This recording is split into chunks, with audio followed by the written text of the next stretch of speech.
Shri Gurubhyo Namaha, and welcome to the Sri Vidya Temple's online classes in chanting. We're currently doing a series on Sri Kamakshi Sahasranamavali because this is what we're going to offer this Navaratri at the Sri Vidya Temple as part of a Vastra Archana during one of the days of Navaratri. So we've been going through the names. So what I will do is share my screen. And last time we completed through the name number 350. So we'll be starting from 351. And what I'll do is I'll chant each name 3 times if it's a simpler one. If it's a longer one, I'll break it down a little bit more and focus on it.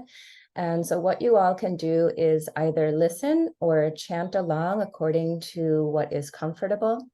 And then if there are any names that you find are more challenging or you have a question about it, please just make a note of that. Just make a note of that. And then after I do about 50 names, I'll pause and you can ask any questions that you have at that time. All right, so we will get through as much as we can in 1 hour, and we'll start with the Ganapati prayer.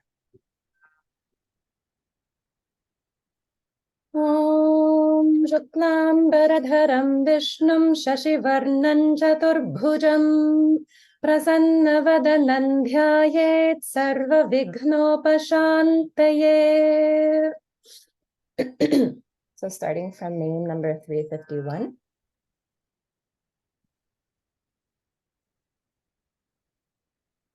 Chaturtasha Mahakornayai Namaha. Chaturdasha Mahakornayai Namaha. Chaturdasha Mahakornayai Namaha. Ashtapatrabja Samsthitayai Namaha. Ashtapatrabja Samsthitayai Namaha. Ashtapatrabja Samsthitayai Namaha. Shodashachhadanabjasthayai Namaha. Shodashachhadanabjasthayai Namaha. Shodashachhadanabjasthayai Namaha. Vrittatrayasuveshtitayai Namaha. Vrittatrayasuveshtitayai Namaha. Vrittatrayasuveshtitayai Namaha. Vrittatrayasuveshtitayai Namaha. Chaturashratrirekhayai Namaha. Chaturashratrirekhayai Namaha. Chaturashratrirekhayai Namaha. Simhasanayai Namaha. Simhasanayai Namaha. Simhasanayai Namaha. Shri Chakrasthayai Namaha. Shri Chakrasthayai Namaha. Shri Chakrasthayai Namaha. Trikonantarabindugayai Namaha.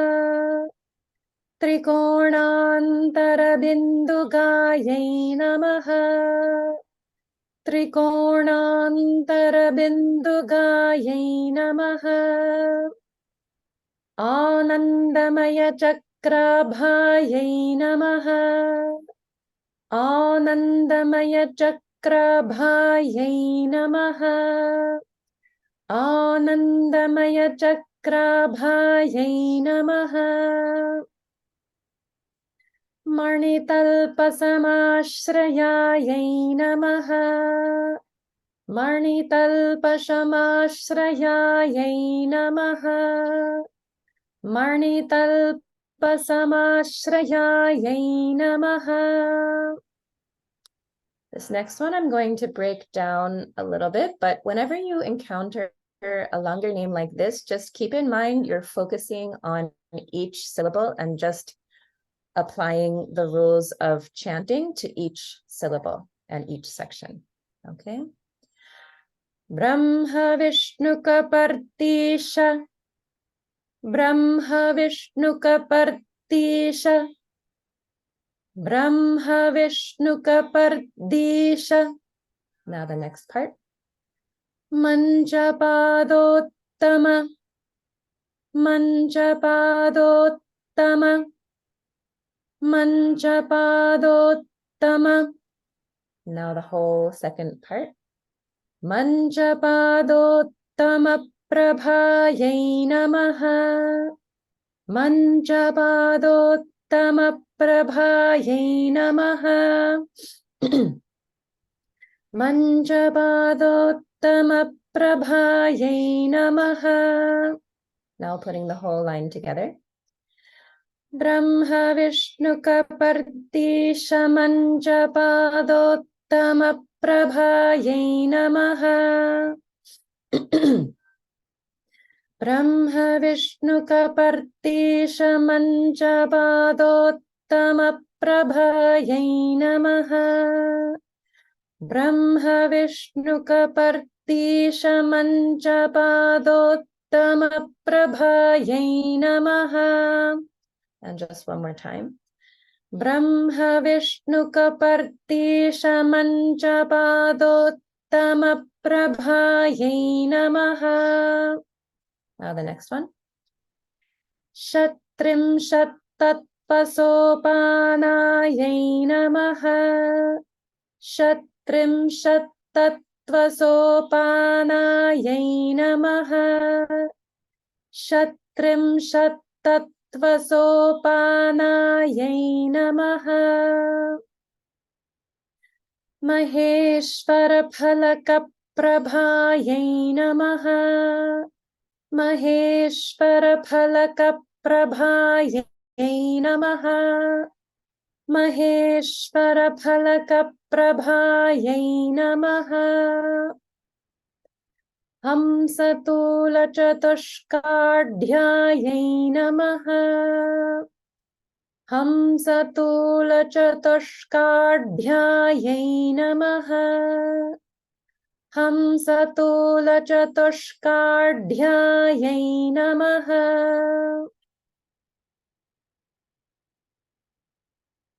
Kausambhavasanaastaraye namaha.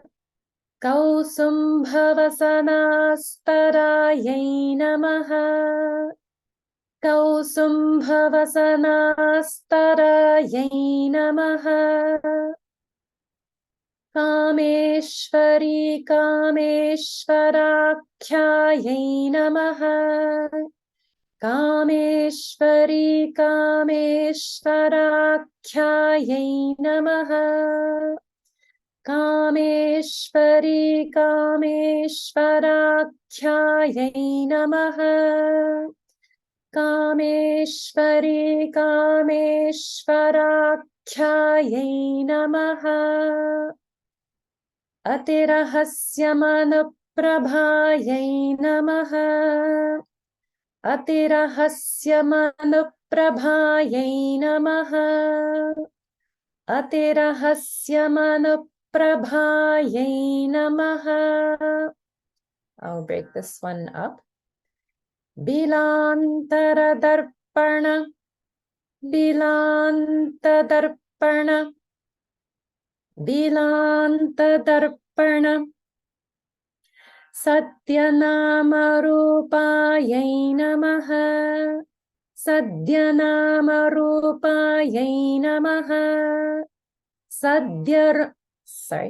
Sadyanama rupaye namaha. Now the whole line.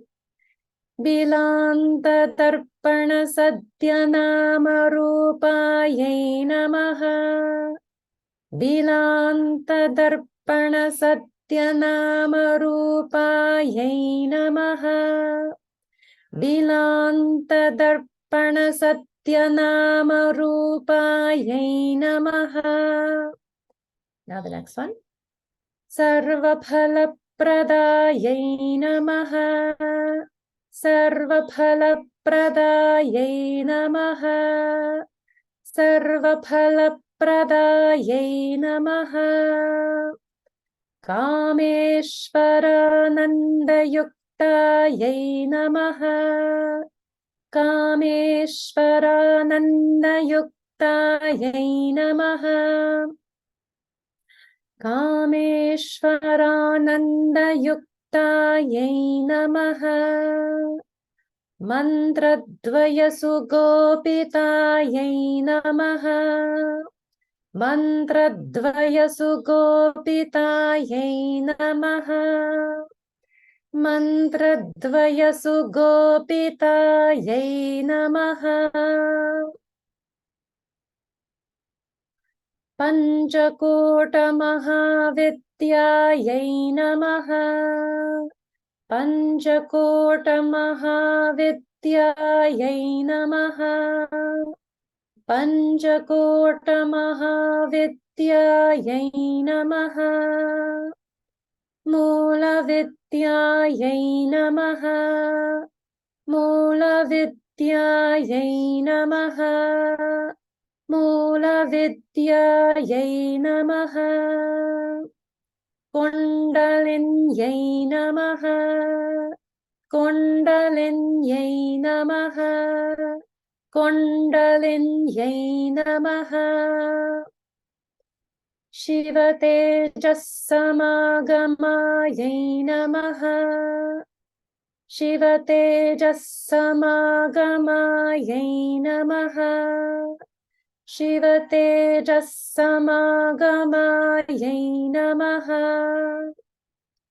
सुधाधारस्वरूपिण्यै नमः सुधाधारस्वरूपिण्यै नमः सुधाधारस्वरूपिण्यै नमः.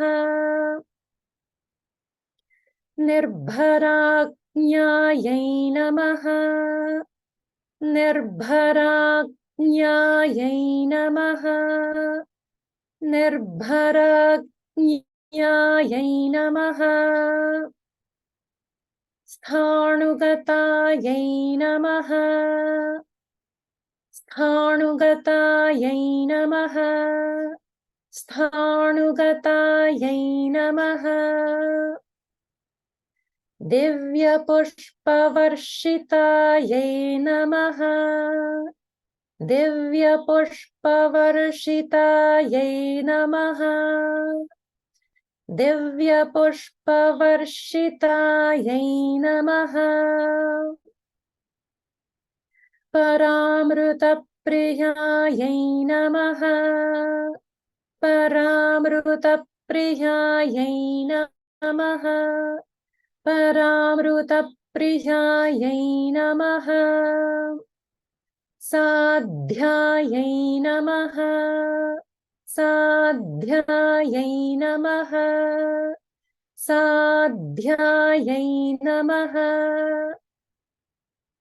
महापद्मासनस्थितायै नमः महापद्मासनस्थितायै नमः महापद्मासनस्थितायै नमः. सर्वभूतहितायै नमः सर्वभूतहितायै नमः सर्वभूतहितायै नमः.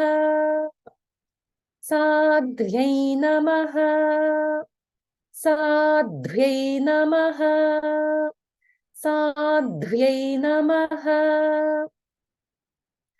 कारणानन्दविग्रहायै नमः कारणानन्दविग्रहायै नमः कारणानन्दविग्रहायै Vigrahayai Namaha. Devadeveshyai Namaha. Devadeveshyai Namaha. Devadeveshyai Namaha. Bhaktasulabhayai Namaha. Bhaktasulabhayai Namaha. Bhaktasulabhayai Namaha. Sarvabharanasanyuktayai Namaha. Sarvabharanasanyuktayai Namaha. Sarvabharanasanyuktayai Namaha. Dashamutrayai Namaha. Dashamutrayai Namaha. Dashamutrayai Namaha. Suprasannayai Namaha. Suprasannayai Namaha. Suprasannayai Namaha. Snanamandapa-praveshitayai Namaha. Snanamandapa-praveshitayai Namaha. Snanamandapa-praveshitayai Namaha. Chatushashti upacharangashobhitayai Namaha. Chatushashti upacharangashobhitayai Namaha. Chatushashti upacharangashobhitayai Namaha. Chatushashti upacharangashobhitayai Namaha. Kameshwaryai Namaha. Kameshwaryai Namaha. Kameshwaryai Namaha. Bhagayai Namaha. Bhagayai Namaha. Bhagayai Namaha. Nityaklinnayai Namaha. Nityaklinnayai Namaha. Nityaklinnayai Namaha. Bhairundayai Namaha. Bhairundayai Namaha. Bhairundayai Namaha. Indurekhayai Namaha. Indurekhayai Namaha. Indurekhayai Namaha. Vanhivasinyai Namaha. Vanhivasinyai Namaha. Vanhivasinyai Namaha. Mahavidyayai Namaha. Mahavidyayai Namaha. Mahavidyayai Namaha. Shivadutyai Namaha. Shivadutyai Namaha. Shivadutyai Namaha. Okay, so that's 50 namas. Are there any questions? Okay, seems like this one was pretty okay. When you're chanting a namavali like this, obviously this is not Vedic, so there's no need to worry about specific swaras. So I've been chanting the names in very simple way in terms of the melody. When it's an actual program, there may be some different melodies that are used because there's total freedom in something like this. So just you can keep that in mind. But for practice purposes, I've been keeping it as simple as possible. I think with something like this, probably the hardest thing to get correctly would be the holding after dirgha. So that is something to focus on. And also just making sure that all of the sounds are chanted accurately, especially the Mahapranas. So those are ones to keep an eye on. All right, so we'll go on to name 401.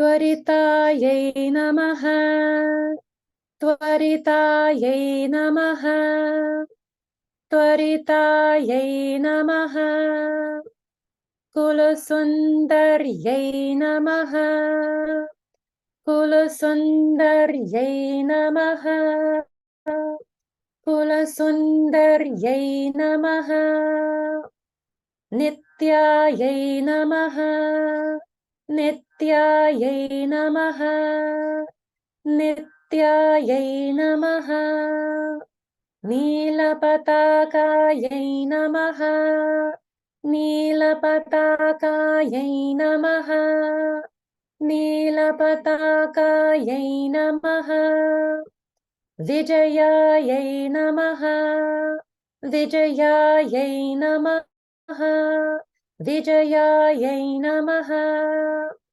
Sarvamangalayay namaha, Sarvamangalayay namaha, Sarvamangalayay namaha, Jwalamalinyay namaha, Jwalamalinyay namaha, Jwalamalinyay namaha, Chitrayay namaha, Chitrayay namaha, Chitrayay namaha, Shuklapakshaadikramayay namaha, Shuklapakshaadikramayay namaha, Shuklapakshaadikramayay namaha,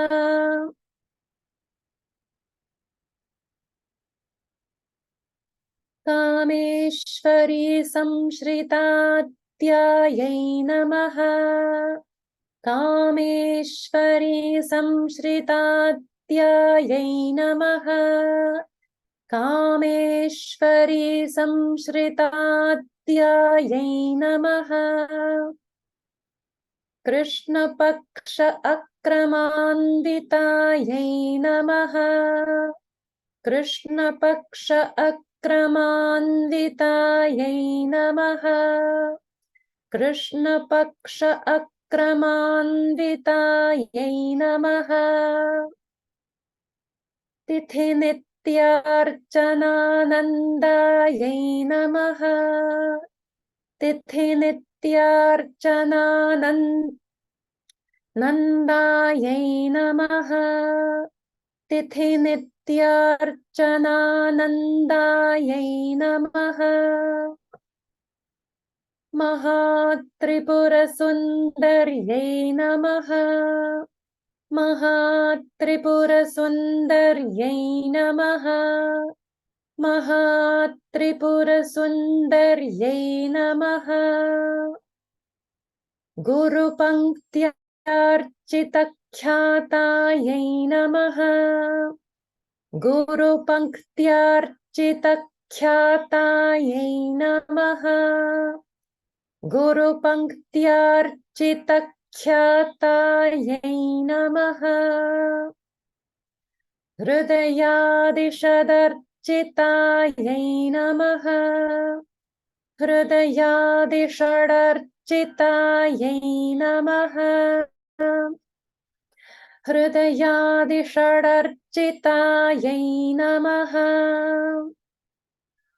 Arnimadhyashtasiddhyarchitayay namaha, Arnimadhyashtasiddhyarchitayay namaha, Arnimadhyashtasiddhyarchitayay namaha, Arnimayay namaha, Arnimayay namaha, Arnimayay namaha, Laghimayay namaha, Laghimayay namaha, Laghimayai Namaha, Mahimayai Namaha, Mahimayai Namaha, Mahimayai Namaha, Ishatvayai Namaha, Ishatvayai Namaha,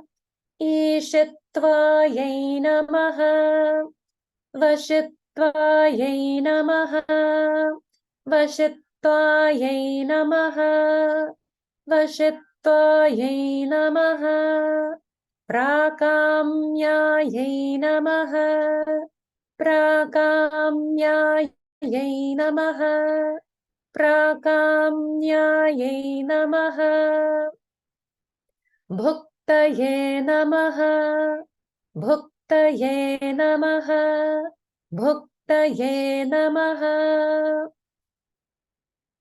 Ichchayai Namaha, Ichchayai Namaha, Ichchayai Namaha, Praptyai Namaha, Praptyai Namaha, Praptyai Namaha, Mokshadayai Namaha, Mokshadayai Namaha, Mokshadayai Namaha, Brahmyai Namaha, Brahmyai Namaha, Brahmyai Namaha, Brahmarupayai Namaha, Brahmarupayai Namaha, Brahmarupayai Namaha, Maheshwaryai Namaha, Maheshwaryai Namaha,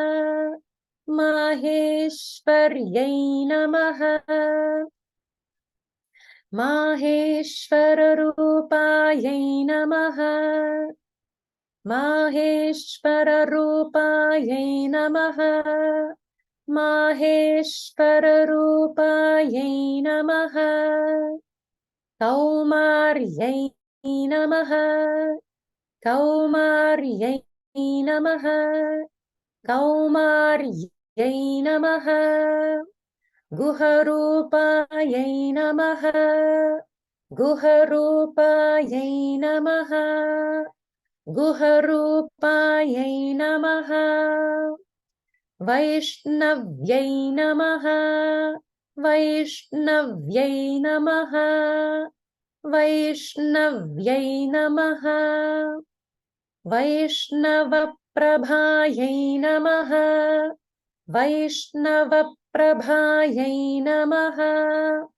Vaishnavaprabhayai Namaha, Varahyai Namaha, Varahyai Namaha, Varahyai Namaha, Varaharupayai Namaha, Varaharupayai Namaha, Varaharupayai Namaha, Mahendranyai Namaha, Mahendranyai Namaha, Mahendranyai Namaha, Indrarupayai Namaha, Indrarupayai Namaha, Indrarupayai Namaha.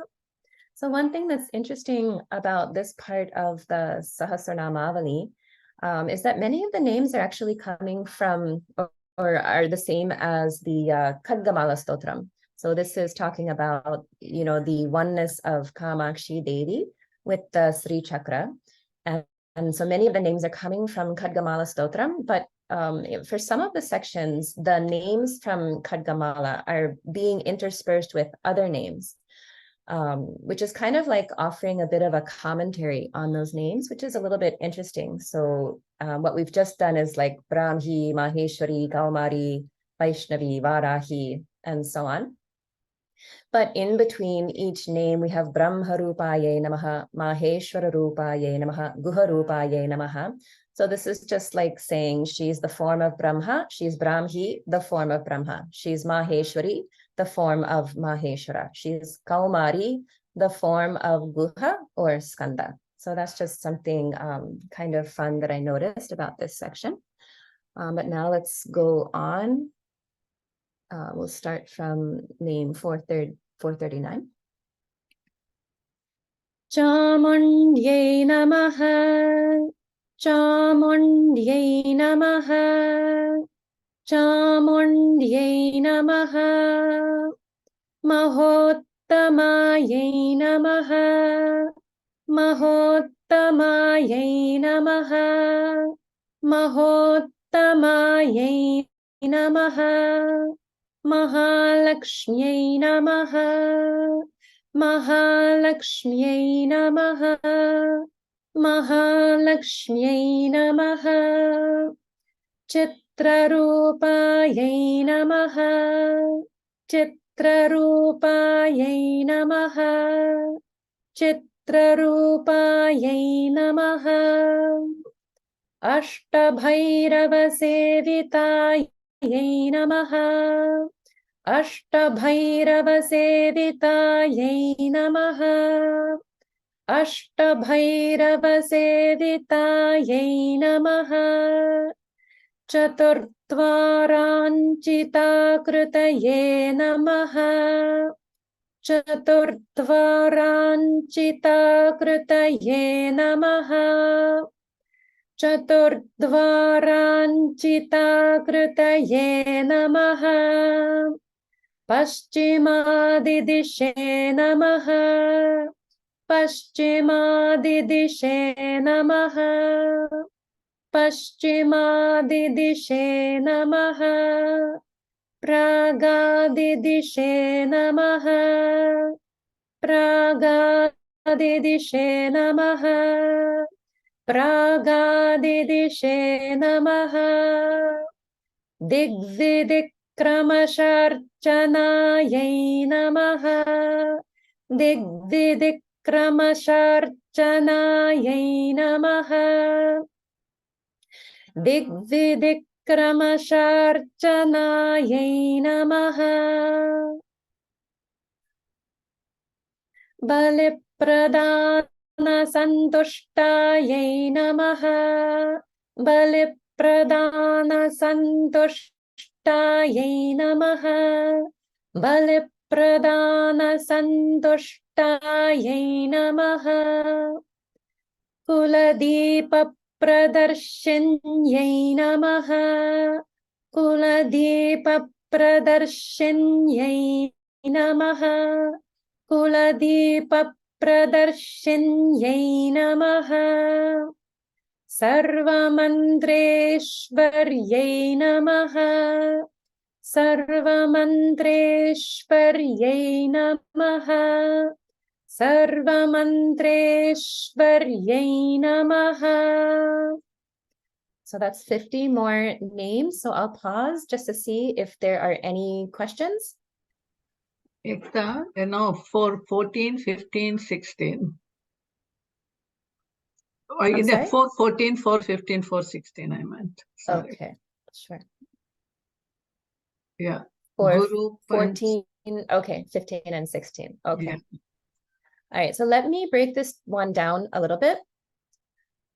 Guru Panktyarchita, Guru Panktyarchita. So just look at this one. Panktyarchita. Panktyarchita. Okay, I'll do it one more time. Guru Panktyarchita. Now the last part. Khyatayai Namaha. Khyatayai Namaha. And when you put it all together, there's holding here. Archita, chita, kya, chita, kya. So now I'll do the full name. Guru Panktyarchita Khyatayai Namaha. Guru Panktyarchita Khyatayai Namaha.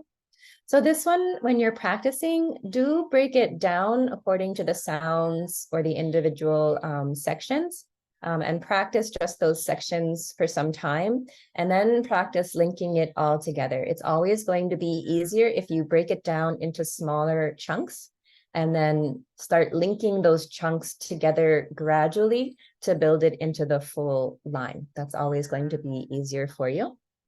So now we'll do the second one, just word by word. Hridayadi, hridayadi, hridayadi. Next one.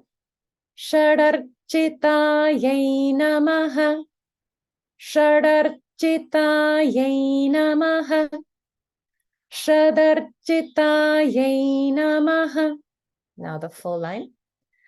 Hridayadi shadarchitayai namaha, hridayadi shadarchitayai namaha, hridayadi shadarchitayai namaha.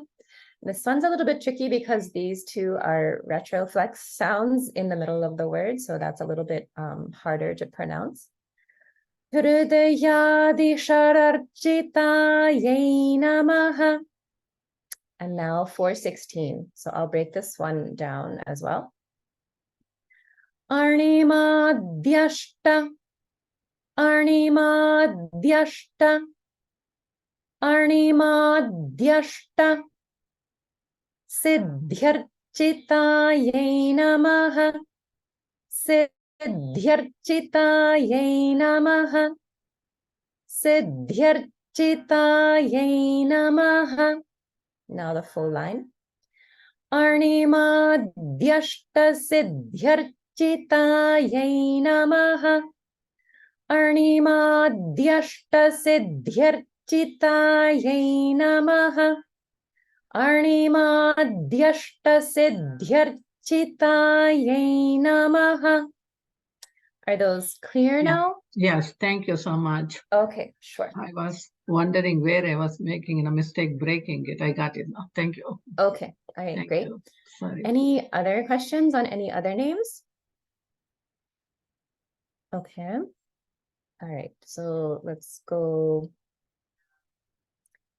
back to starting from 451. Sarvamantreshaye namaha.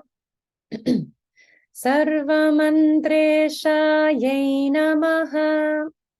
Sarvamantreshaye namaha. Tantranahikaye namaha. Tantranahikaye namaha. Tantranahikaye namaha. Patratrayakramanandaye namaha. So here we can break this one down. Patratraya, patratraya, patratraya. Kramanandaye namaha, kramanandaye namaha, kramanandaye namaha.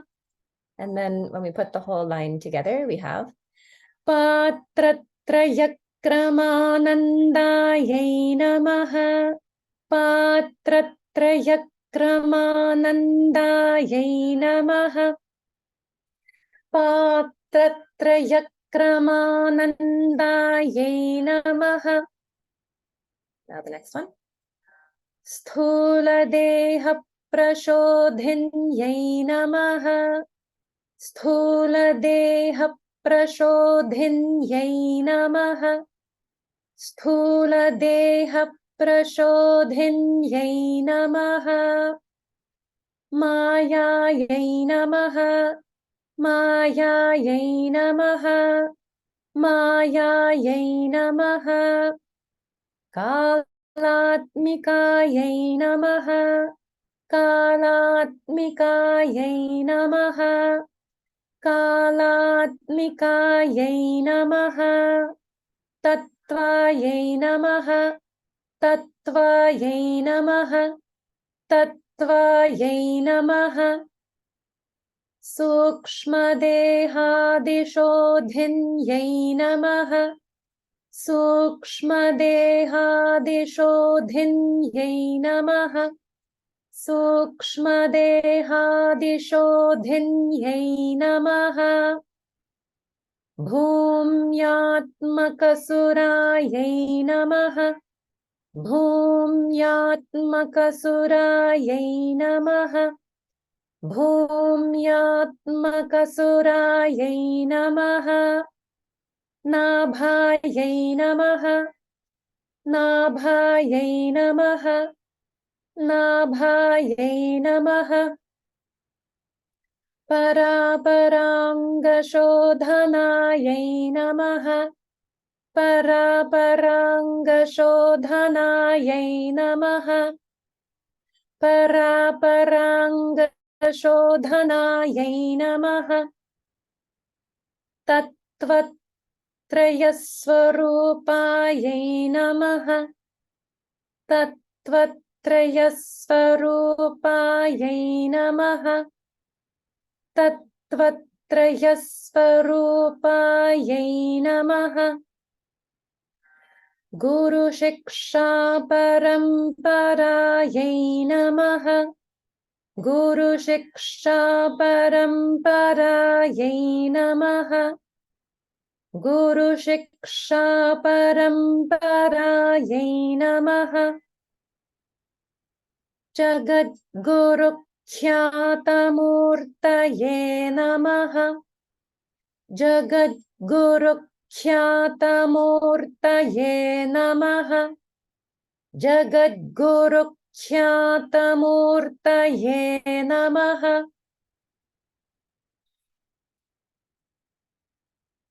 Jagat Jananyai Namaha. Jagat Jananyai Namaha. Jagat Jananyai Namaha.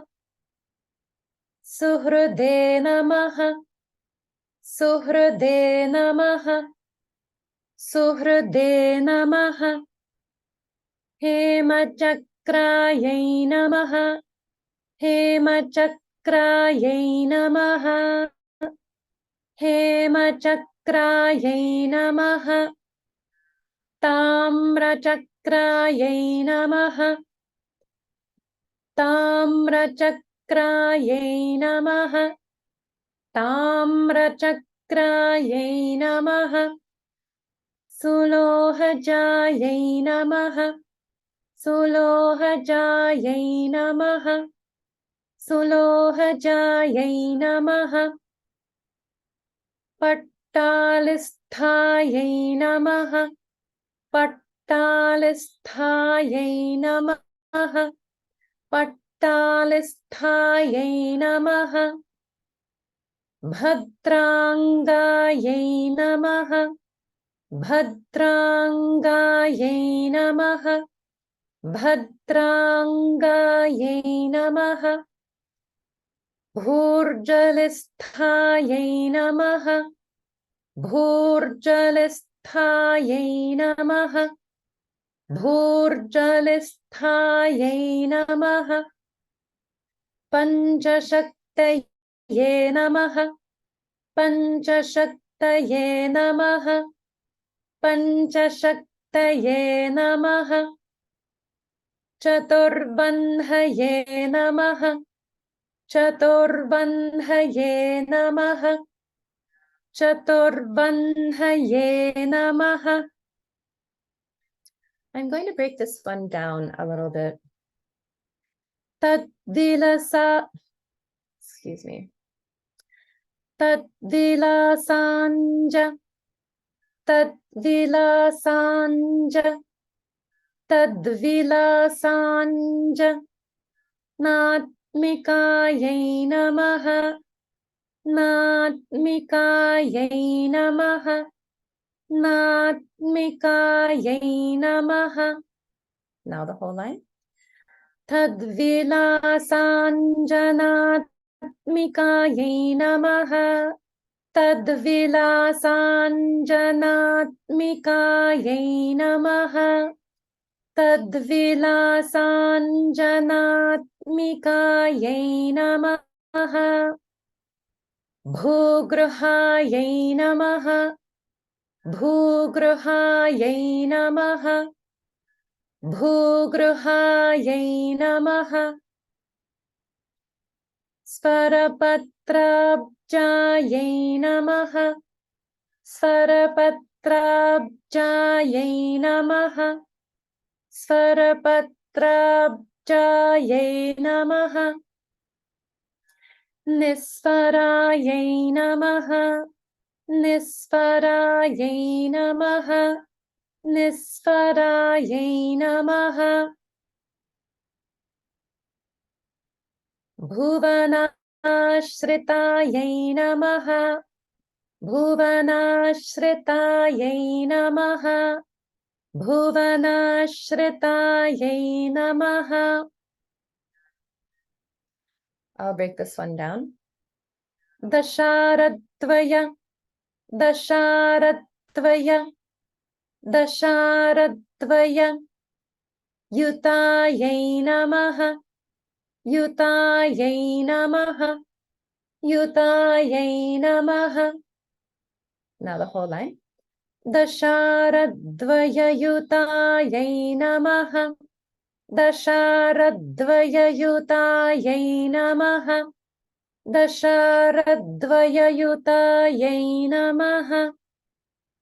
Ashtarayai namaha. Ashtarayai namaha. Ashtarayai namaha. Trayashrayai namaha. Trayashrayai namaha. Trayashrayai namaha. Madhyayai namaha. Madhyayai namaha. Madhyayai namaha. Bhedanayai namaha. Bhedanayai namaha. Bhedanayai namaha. Samharadikramakhyayai namaha. And just to break that one down. Samharadi.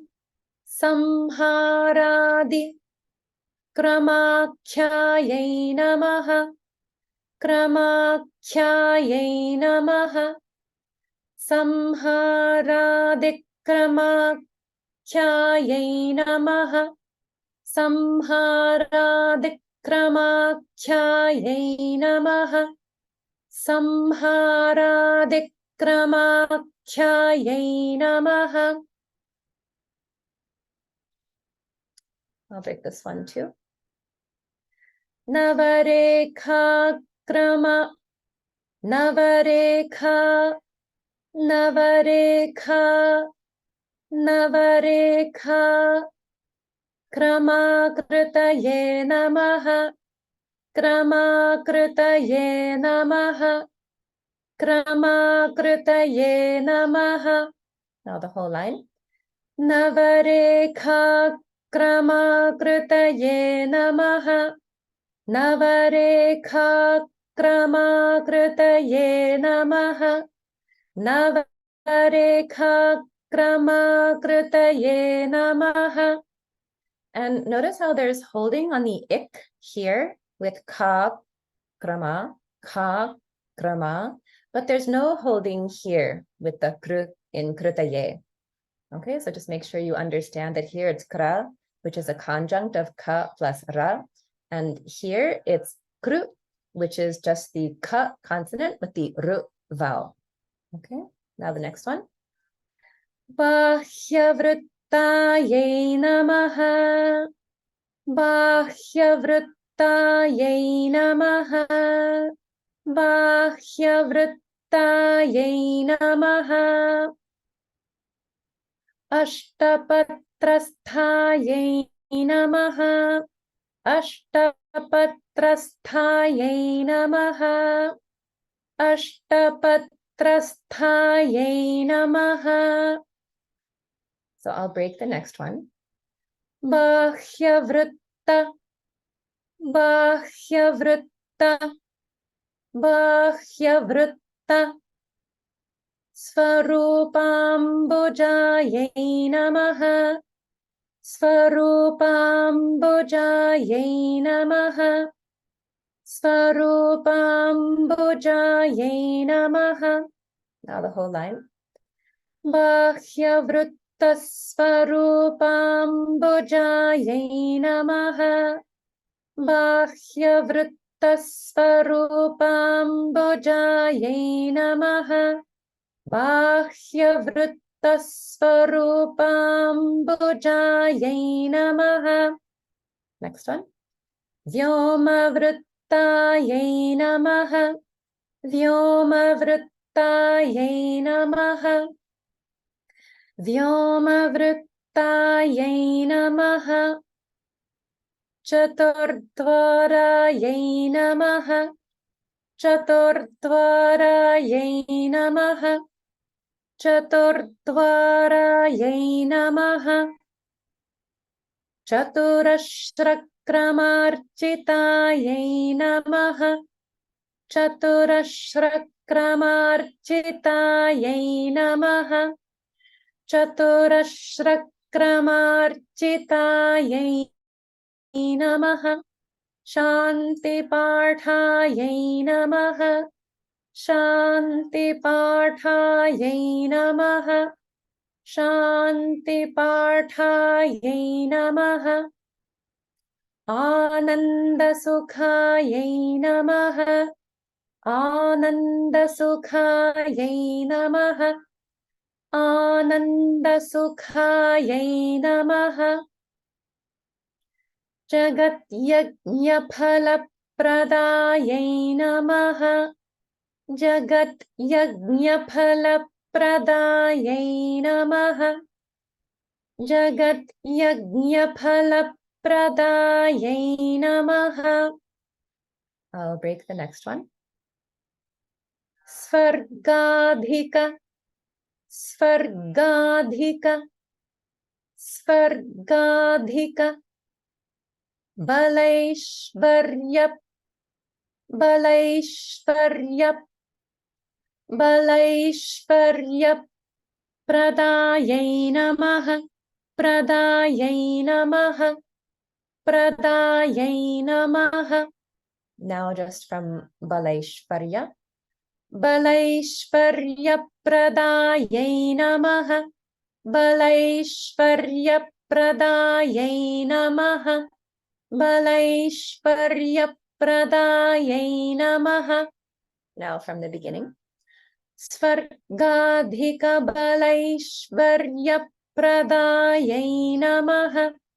Svargadhika Balaishvarya Pradayai namaha. Svargadhika Balaishvarya Pradayai namaha. Next one. Dvibhujayai namaha. Dvibhujayai namaha. Dvibhujayai namaha. Svarna Vigrahayai namaha. Svarna Vigrahayai namaha. Svarna Vigrahayai namaha. I'll break up the next one, which is number 499. Bilordhvakanchi. Bilordhvakanchi. Bilordhvakanchi. Samsthanayai namaha. Samsthanayai namaha. Samsthanayai namaha. Now the whole line. Bilordhvakanchi samsthanayai namaha. Bilordhvakanchi samsthanayai namaha. Bilordhvakanchi samsthanayai namaha. Now the next one. Panchayojanamānakāyai namaha. Panchayojanamānakāyai namaha. Panchayojanamānakāyai namaha. So that's 50 more names, and we've come to name number 500. So I'm actually going to stop there for today's class. Are there any questions on any of the names that we've done today? Ektama, Yes. Mhm. can you just repeat what you said about 486, about those, how that impacts the holding? Sure. Okay, that's 486, right? I think so. Ka versus kru. Okay. All right, so if we look at the kra in krama, this K is a consonant. This is the R consonant. And then we have the A vowel. So because we have two consonants in the same syllable, that's what we call as a conjunct, or in Sanskrit, sanyukta akshara. Sanyukta, a combined akshara, two consonants combined in one syllable. So whenever we have that, as you all know, there will be holding on this first one, the ik, as we say. So that's why we have akrama, akrama. Okay, so hopefully you can hear the holding on the ik in akrama. Now, if we look at the kru in krutaye, here is one syllable, and this is just the ka consonant plus the r vowel. So this is written as an R with a little dot or a circle under it in the English transliteration. In other scripts, it'll be written differently. So we have to remember that this is the vowel. So in scripts like Kannada or Telugu, it will be clear that this is the R vowel because those scripts and languages have the R vowel. In something like the Tamil script, it may be harder to see that this is actually the R vowel because it'll be written in those scripts as the R consonant with a U. So it's a little bit harder to understand that. But in English, we write the R vowel as the R with a little circle or a dot underneath it to indicate that it's the vowel, not the R consonant. So because this is just one single consonant here plus a vowel, it's not a sanyukta akshara. It's not a combined one. So even though we think of it as like a r sound, technically, according to the rules of chanting and the rules of Sanskrit grammar, this is the vowel. So there's only one consonant in this syllable kru. Okay, so that's why there's no holding here. Okay, does that make sense? Very clear. Thank you so much. Okay, great. And so, unfortunately for people who are looking at the Tamil script, it is a little more challenging to know when this is the vowel. So that's something to keep an eye out for. So I'll just chant this one line just one more time. Navarekha krama krutaye namaha. And hopefully your ear is getting developed so that you can hear that there was holding here, but there was no holding here when I chanted it. Okay, so that's something to also develop your ear for. If people are chanting that are following that as carefully as possible, you'll be able to hear it. If people are not chanting as carefully or they're not following that rule, then you won't hear it. So just keep that in mind. Any other questions on what we've done today? Okay, sounds like everyone's good. Let me stop sharing my screen. So we've gotten through name 500. So there's only 432 more names to go. I will not be able to do the class next weekend due to travel. So we will not have class next weekend. But in the following classes, we should be able to make it through the 432 names. Okay. All right. So thank you everyone for joining, and we'll see you in 2 weeks. Okay. Thank you very much. Sri Guru Pyo Namaha. Thank you. Sri Guru Pyo Namaha.